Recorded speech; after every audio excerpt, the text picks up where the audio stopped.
Great to see you, Jess. How you doing? Good to see you again after Yes, like a month. absolutely. It's been a month. Yeah, Chris couldn't come because he's having issues with his youngest transitioning to kindergarten and he's been like crying every night and all sorts of stuff. So Yeah, I'd feel that way if I had to go to school after not having to go my whole life. it's true. It's true. I got my two young ones here, my dogs. As soon as the Yes. podcast started, they've left me alone until I literally got this to work, and then they just showed up just right here, like, "Hey, what's going on, podcast?" Yeah, they know. Dogs know. They're like, oh, we're gonna be, you know, problems now. Yeah, That's want okay. Your dogs are cute. So want attention. hi. Which one's that one? This is Kitsune. Consuni. That's Kitsune. All right, now leave me alone. All right. Give you a second of hello. This is Karina. That one's like, I don't want any other thing to do with this. Well, she wanted to go on my lap so bad, then she acts like she doesn't want to, and then it's like, I don't know. Now that they're back again, just like, oh, I'm ignoring them. We got a podcast to do. Yeah, we do. But yeah, it's great to see you again. And once again, thank you so much for coming out to our show in Rockford. That Yeah. was a really good time because the Rockford show turned out better than we expected, and helped us kind of make that run. So we were able to do some financing and help pay some bills for this upcoming tour. So it was Well, awesome. yeah. Gotta pay for those bills for Yeah. the upcoming tour, the big upcoming tour. Yeah. You excited and I'm nervous, I bet. a little bit of both. I'm excited. I'm nervous. I'm in a different, I guess, music side. That's on lock. I got that down pat. I'm not worried about that. I'm worried about some of the unknowns. Like, I don't know if there's going to be a merch cut. I don't know if there's a price match, which could really hinder our financial goals of this tour. There's a lot of driving. I mean, a lot of it. And I'm not on PTO. I'm working the whole time. And Chad's truck that we're taking on this run, he decided to opt for like what's the stereotype of like the not so well endowed guy that gets the big loud truck? Like he's got that truck. And it's just like so loud. And like you can't talk to him in the front seat, especially if he's pulling a trailer, because it's just it's like I have to work in that. Yeah.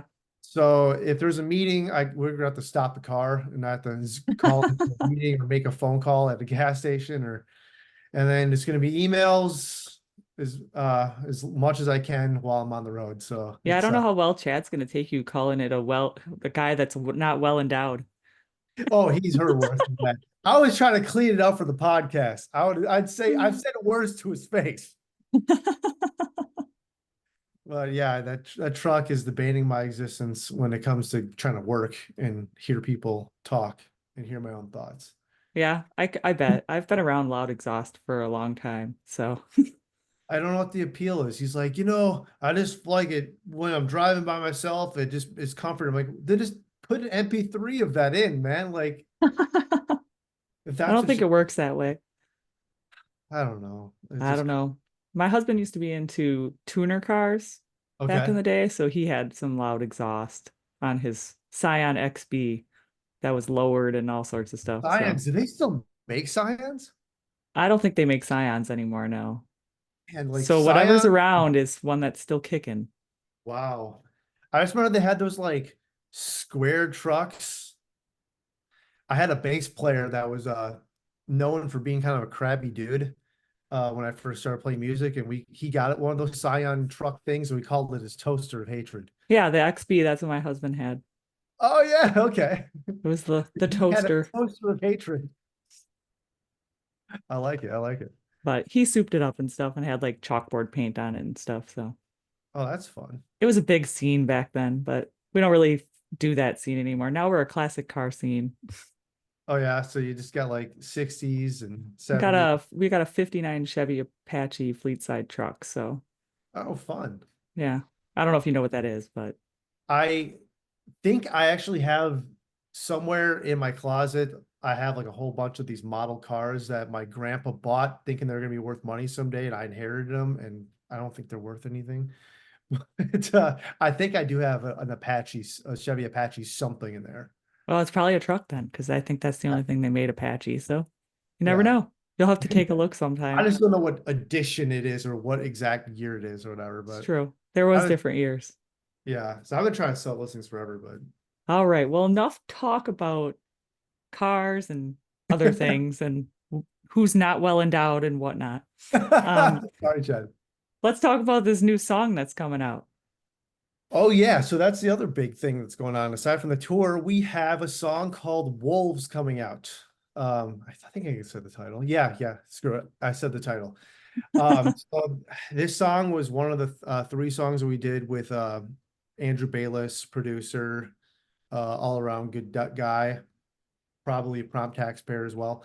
Um, he really helped us on these three songs, especially with, like I said, this whole crew really helped bring the best out. And this particular song was the only one out of the three that we did that we didn't have an idea coming into it. For Dying to Exist, we had a guitar riff.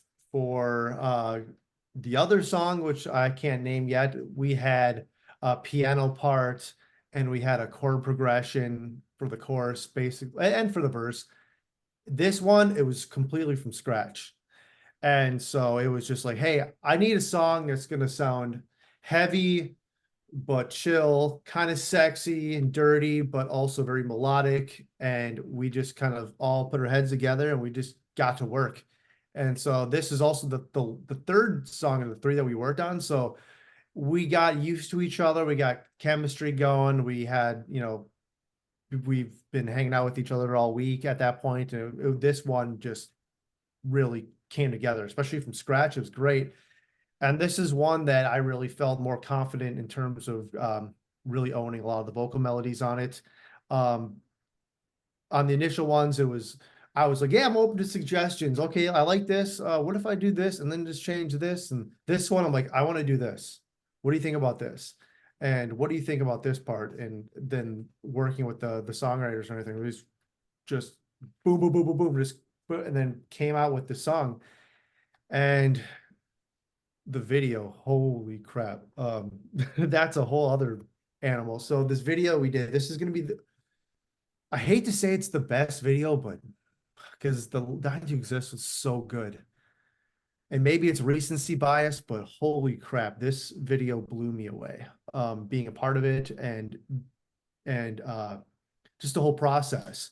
Yeah. Uh, so we had this thing booked, this video shoot booked in St. Louis, Missouri. And so we decided, well, we haven't played these songs live yet. We might as well do like, 3 or 4 shows before the video, kind of get used to these songs, kind of check our gear, make sure our sets lists are working, try to raise some funds on the way. And so we got there. We're probably, 4 shows deep or whatever, just very well rehearsed, no tour dust or anything's on us or rust or anything like that. We asked them ahead of time, hey, is there a treatment that you need from us or anything? Is there, do we need to be concerned about anything? Because when we shot Dying to Exist, Eddie, the week of, he said, oh, give me a treatment. I'm like, oh, what's that? And so I had to look up what it was and get it to him or anything like that. This one, I'm like, do you need a treatment? Because I haven't heard anything from him. He's like, no, just show up with a bunch of clothes. I was like, all right, fair enough. So we get in there, just dump all my clothes. I brought like wardrobe upon wardrobe in there and just threw it on the ground. And I'm like, do you know what we're doing yet? He's like, I'll decide after I have my morning coffee. And as we get there around noon, he's drinking his coffee. He's just like, all right, for you, that. Okay, you wear that. And then you, that, and just kind of just dress the whole band. And he had a behind the scenes guy there taking taking shots. He had a photographer there doing a photo shoot for us, and he's kind of like, "Oh, let you do the photo shoot, and I'll kind of think about this for a while." And this whole entire place, there was like a giant, like one of those infinity walls in one spot, just kind of standard. See those everywhere. Had an LED wall, which was really cool. You could do a lot with that thing. And then he had all these practical sets. He had everything from like a doctor's office to a hotel to like a 50s looking room. He had like a mirror room. There was like a pallet full of $100 bills, like props, and a gun for some reason, and corpses, like really mangled ones. Like this place is wild. This place had everything. Uh, and we just kind of picked and choose what we were gonna do, and we were trying to mess with the LED, but after we already kind of picked a practical setting and it just wasn't working with the vibe we were going for, we had more with the practical setting, so we kind of ditched that. But long story short, they messed me up. I had a makeup artist that did prosthetics and everything like that. So I had wounds, scars, scrapes, bruises, blood. My shirt, well, Kyle's shirt actually, was just completely just full of dirt. They're like, okay, we got some fake blood on it. We got some dirt. Now go roll it around outside for a little bit on the ground and just really just like crumple it up and make it look just as shitty as possible. Like, all right, fair enough. And so we did that, and then I got to wear that for the whole day. And so we shot and we went really hard. And this guy, he just absorbed everything we were giving him through the camera. His camera too was insane. It was like $100,000 camera with like a $30,000 lens. So like this thing was nuts. Like that's like you can buy a house in some cities with that. It was crazy. Um, and the lighting, everything, he had this guy doing that. Everything was so well done. And I shit you not, we got there at 12:30. We wrapped up filming at like 10 o'clock. He edited and finished the video in less than 24 hours. So we are watching the end product on the plane ride home, which was insane. So this guy works so fast and so efficiently, and it looks so good. It's like one of the coolest things I've ever seen. I'm like, wow, I can't believe that's me. And um, God, what else was I gonna say? Oh yeah, so I left that place too. Looking how I did, just beat up, bruised, or anything like that. The Uber guy looked at me crazy. And then people are staring at me outside the hotel. I'm like, oh, let's mess with this lady and get a reel of the lady reacting to me at the hotel when we checked in. She did not give a shit. She was like, ah, whatever. Like, I She's don't care. seen worse, probably. I was like, is this casual? Like people just show up, just beat up, just get in a room here, this all casual like. And Maybe. You're in St. Louis. yeah, that's true. It's yeah, they definitely have some crime problems out there. So I was like, yeah, There's good and bad areas in St. Louis. for sure. So yeah, it was pretty nuts, and everybody was totally cool there. Make the lady that did the hair and makeup, she did a great job, and she knew how this guy operated too. So she did my makeup and hair, and then she proceeded to do hers, just in case he randomly pulled her into a scene. Because who knows with this guy? Because once his creative juices get flowing, he's just gonna, he'll pull from whatever and go on a roll. So yeah, and then he told me that, and I don't think he was blowing smoke on my ass, but he basically said that this is one of his favorite performance videos he's ever done. This guy has done like Atreyu, Sum 41, Theory of a Dead Man, Seven Dust, a lot of big names. And then to do us was like, and like it so much, but I attribute that to us being 4 shows deep and coming in there, all the performance shots looked like we would look on stage, maybe more so since I didn't have to stay on key.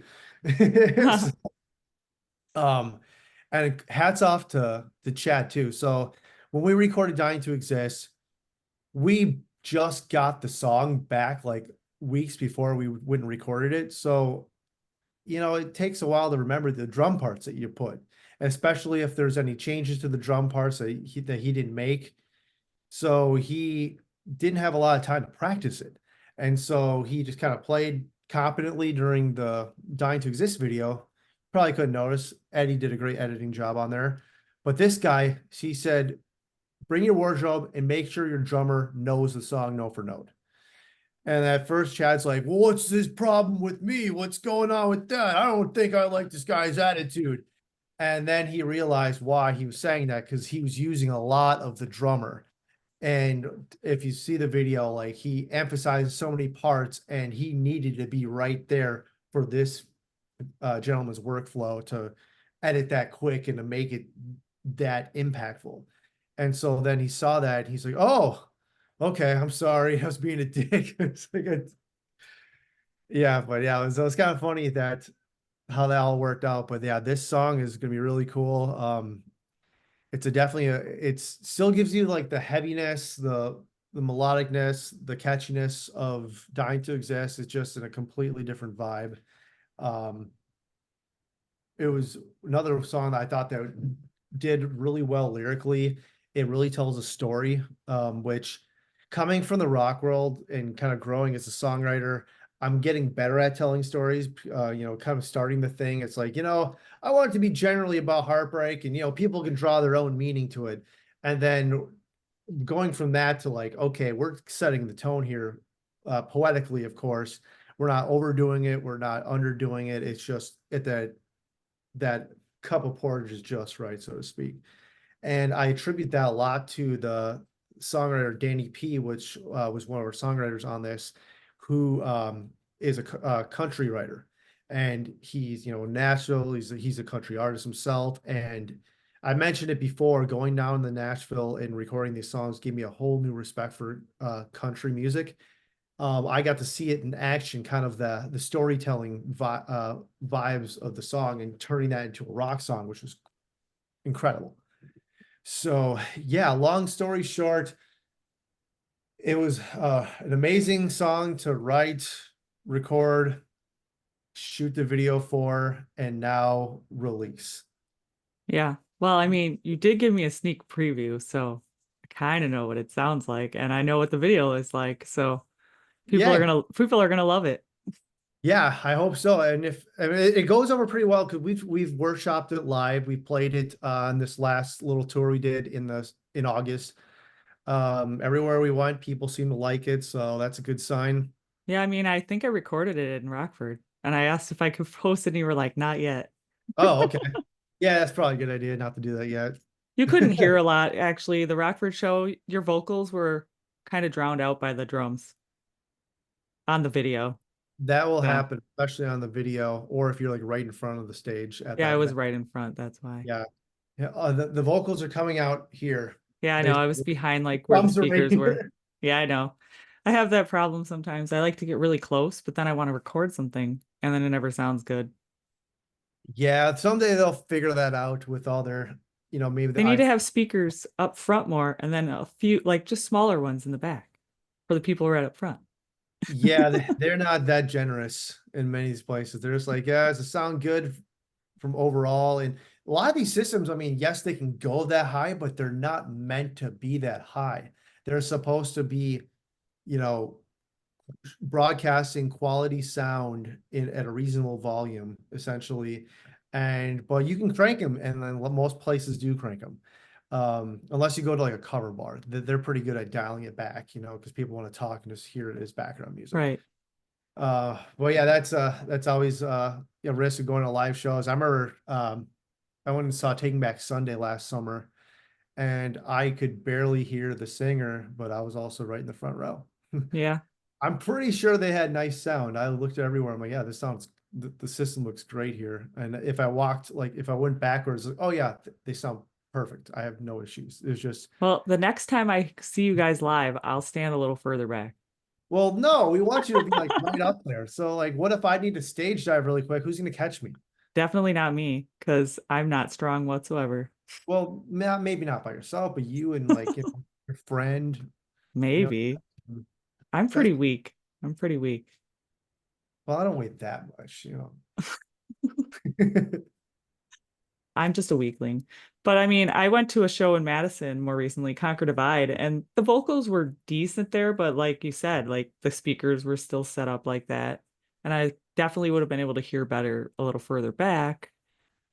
But I wanted to be right up front because I hadn't seen them live before. So I'm like, I want to be right there. And they were They're a really good good. band. So yeah, they are. Did you I think Kristen plays guitar in that band. She Is her does, name. but she wasn't on that tour and she's not on the first half of the 10 years tour they're on because she Oh, had bummer. like medical stuff going on or something. Dang, But she was going to be on the next half, I heard. So, I'll have to check and see how she's doing. Yeah, we were actually working on some music together last year for the Failsafe. So I'm trying to, after Ghost of You, and I'm like, wow, working with somebody else besides just these three goofballs, like we can have really good songs. Like, yeah, let's collaborate. And so I worked with her on some stuff. Then that kind of pushed us into going down to work with those guys in Nashville. Um, Sweet lady. She's nice. yeah, all the girls I met were nice, and the new bassist Spencer that they're still kind of testing out, I think. He's a really cool dude. Nice. So, Is it weird like they're not all girl band anymore? Or it is a little weird, but I mean, they needed a bassist, and I guess Kia used to be roommates with him a long time ago. So oh, she already knew he was a cool guy, and that he could sing and scream and play bass. So, well, there you go. What more can but you ask? he still had to try out though. Did he wear a wig? I doubt it. I don't think they would have taken him seriously if he did that. Yeah. I think the failsafe, we're collecting wigs slowly for all of our real skits. Yeah, you guys should just wear some wigs on stage sometime. They'll just fall off. My favorite is Kaio's like elitist progressive rock musician wig with like it's like the ponytail, the bald head Oh right there. Like, gosh. oh my God, that thing is my spirit animal. Yeah, I work at the thrift store I work at, and people donate wigs all the time. And of course, I have to try them on, even though, people are like, oh, you're going to get lice. And I'm like, chances are I'm not, but I'll I wash got to them. try them on. They're fun. Oh, yeah, absolutely. Get some sweet ass clown wigs. No clown wigs, but I like to try on the ones that make my hair look super awesome and different colored. Oh, that's cool. That's cool for sure. Be like, oh, I could pull this color off. Now my husband has seen me in a wig with bangs, and he's like, you should get bangs. Well, what's the verdict on that? I don't know. I might. We'll see. I'll see what my hairdresser says.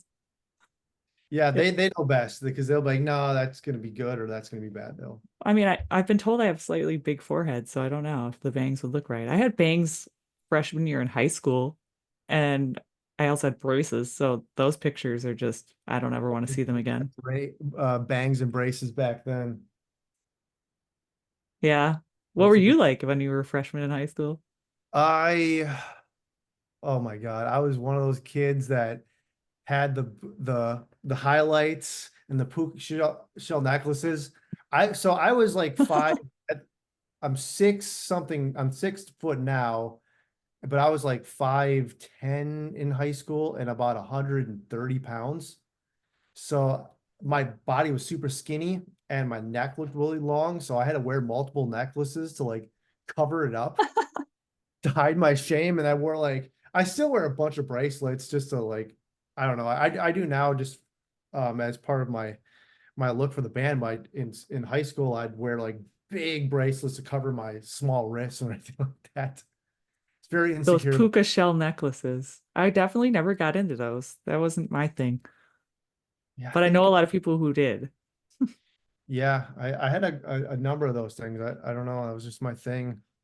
I was like, We all have still had the phases. stupid visor. I wore the visor like backwards. Thing like a visor, like I'm some sort of like lifeguard or pizza delivery driver or something. Like I At don't least you know. didn't have a bowl cut. I think I did back in like Middle fourth. school. No. I think I outgrew it by then. Yeah, I mean, when I was like 10, I had a mullet, but my mom called it a wedge cut. And I'm like, it Oh, was a mullet. It was a mullet. got the business up front, party in the back. Yep, I did. I did. And everyone called me a little boy. And I was always so Oh, mad when they called me a little boy. They'd be like, yeah, oh, your little boy is so cute. And I'm like, I'm a girl. I'm a girl. Do you see the Barbie doll? So we talked a little bit about your tour that's coming up. Yeah, So how are you feeling about it, like overall? Like it is a lot of traveling we talked about, yeah. but it is a huge experience that and an opportunity. Yeah. And you're playing with a bunch of other awesome bands as well. And that Absolutely. starts end of September. So it's coming close. It's getting close. No, I know it's getting there. It's scary. It's I guess the like the for when I go on tour, it's the thing, and I hope no one from my work ever sees me on a podcast, but like, I don't take PTO. I just work and I go on the road. And I tell them if they ask me, but I don't really bring it up. I just do my thing. But that's kind of the thing I'm most nervous about is just the work band balance while I'm on the road, maintaining my workload. Like that's probably the thing I'm honestly most nervous about. Looking at the schedule, it's like, okay, there's two shows on, one show off, two on, three on, two off. There's like a stream of five shows at the end. I've done five shows before. We got half an hour set. I'm not really sweating it for my voice, although I could get sick. I don't know. Hopefully not. Knock Uh, on wood. yeah, it's just I'm really hoping that we're opening this tour, so I'm hoping there's gonna be enough people there to make an impact, to sell merch, to hopefully break even on our travel expenses and all that stuff. And I hope we're gonna get some good followers out of this. We're playing in a whole bunch of places we've never played before. We've never touched the West Coast as the failsafe. And we're going all the way there, all the way to Hollywood, basically. Well, I'll send you guys good vibes for the tour. We'll appreciate it. We'll need it. Yeah, some of these long, like I mentioned before, some of the long rides are a little scary because it's like, oh, God, I'm sitting in a car all day and there's not really a break from it. Yeah. It's Look like out getting from that to like go on stage. It's like look out really, for snakes. oh yeah, we're gonna be in Arizona, we're gonna be in Texas, California. They have rattlesnakes like Western Diamondbacks, and there's a whole bunch of crazy stuff out there. I've already dealt with a snake in Texas on our Texas run, which I don't know if I mentioned before. Did I know I? you told the story about the one in the lady's car. That's the one. Yeah. Yes. Yeah. So I'm not trying to mess around with that So if anymore. anyone wants to hear that story, go look at the first episode we had with the failsafe. Yeah, there was there's guns, the bullets shot at us. There was car accidents, motorcycle accidents. There was snakes in cars, Yeah. stabbings, broke down RVs. It was a joy. So is Heather going on tour with you guys? Yes, she is. Yeah, She's going to be your merch girl all tour. she is. And that's actually one thing I'm really excited about, which is tour aside, we're spending multiple days in Salt Lake City, Utah, which I've never been to before, but my sister-in-law and brother-in-law just moved there and they just had their second child. And I get to meet her Well, that's good.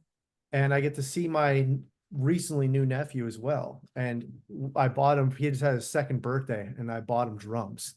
Oh. I'm just influencing this kid terribly. Like his Oh. first baby toy was like a PlayStation controller that you push the buttons and makes noise. And then here's a drum set. Next, I'm gonna get him a football. It's gonna be great. Yeah, speaking of football, oh, that Packer game was horrible. Uh yeah, you hate to see like it's not cool seeing anybody get injured. Depending on his recovery time, the my boys might benefit from it because I'd rather play against Malik Willis than Jordan Love. But at the same time, I don't know if Jordan Love is for real. I don't know if he is. I That's just how it goes though. You pay him $200 million and then he gets hurt.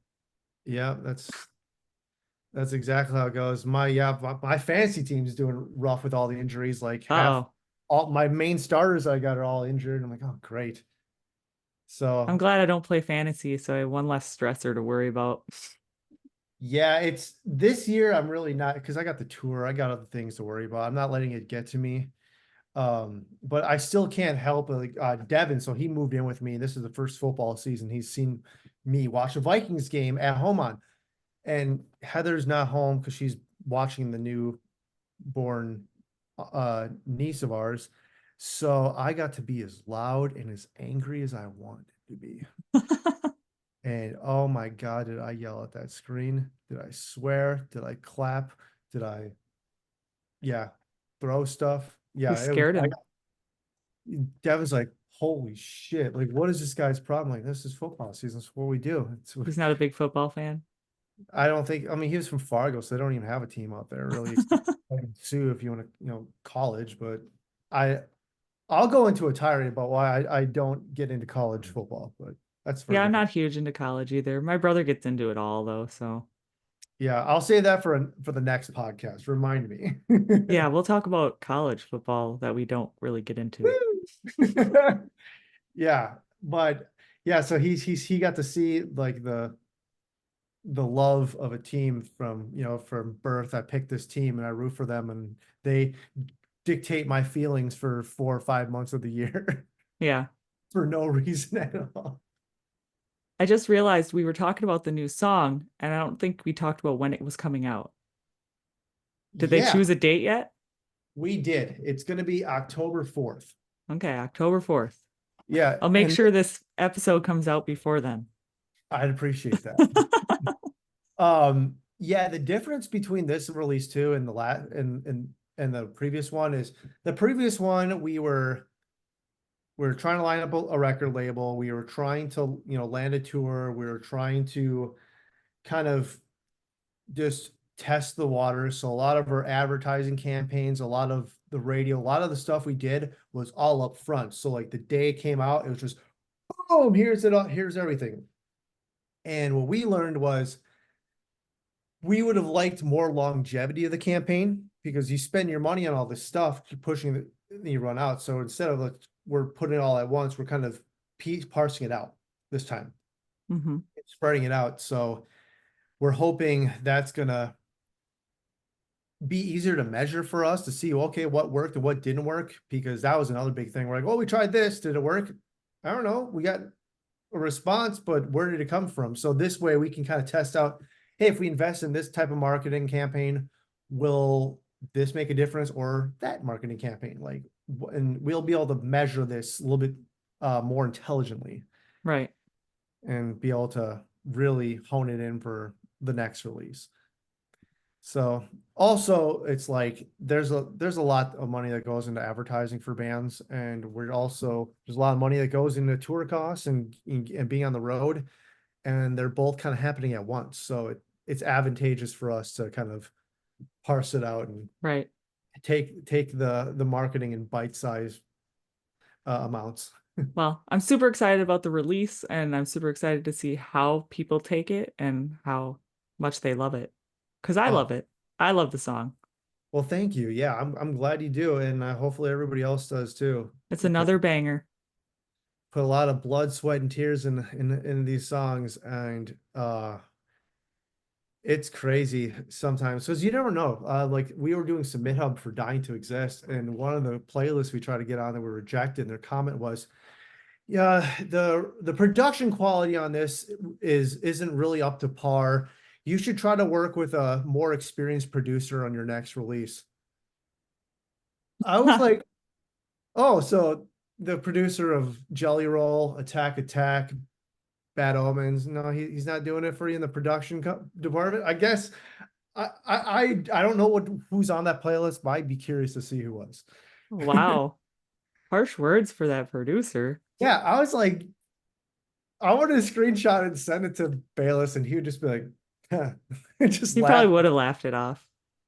Yeah, It won't be because the last time some really good producer gets bad review from someone, you he'll know. cry and wipe his tears with gold records. There you go.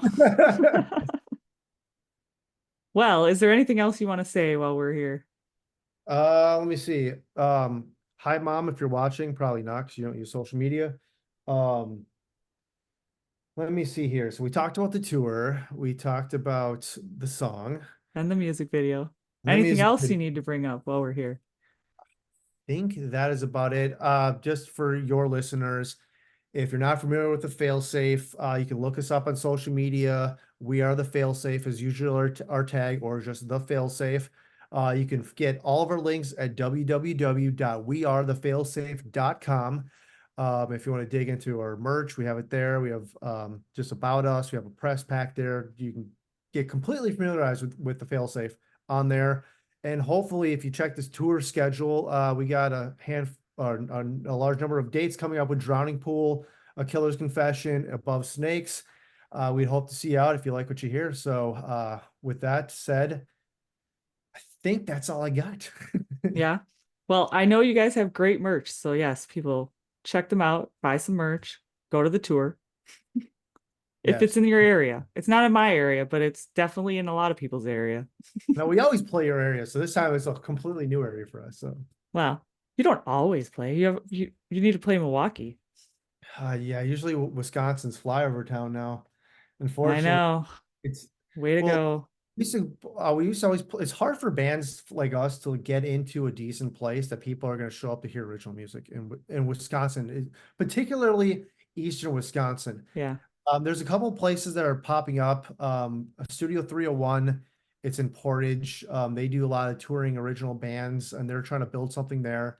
Um, Bob Kerman, God rest his soul, but the Back Bar, that was a huge venue that was one of the only ones in that side of the state that was supporting bands like us, and he passed away. And unfortunately, so did the Back Bar with him, and we played there for, since we were a band started. Yeah. So it gets tough, especially if you try to book any place within like Milwaukee, Madison, between August and January when it's Badger season. It's like good luck. Right.